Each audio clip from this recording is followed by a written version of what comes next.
The reason why girls went profoundly misdiagnosed is because girls typically do not present those physical, jittery, interrupting kind of physical chaos. And boys present 4 key differences with ADHD than girls do. Here they are. Number 1, when a boy has ADHD, they have symptoms that appear on the surface: impulsive behavior, fidgeting, getting distracted, being very physical with their inability to concentrate. Girls, we have the opposite symptoms. Ours are all internal.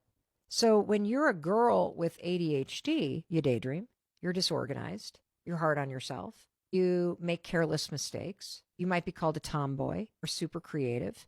But what happens, and this is why this is so scary, is that when you sit in life or in a classroom and you see all your friends turning things in on time or staying organized or their lockers are clean and yours is a mess and you're running late, you start to think you have a character defect. You start to think there's something wrong with you. So you turn it back on yourself.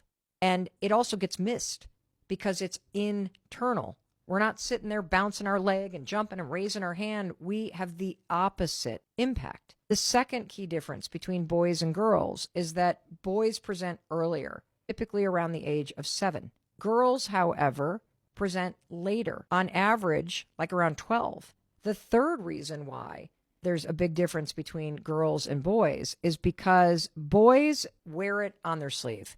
They're very physical. They're fidgety. They're frustrated by it. They have trouble controlling their physical outbursts, whereas girls are excellent at hiding this because we feel the pressure to conform. We feel like something's wrong with us. We do our best to cope. We do our best to look around and see what everybody else is doing, and we start working harder to compensate for what we feel is a character default in us, that we are lesser than, that we're not good enough, that everybody else seems to get this but me, and we hide it. And here's the big fucking difference between girls and boys with ADHD. Boys tend to get better. Girls get worse.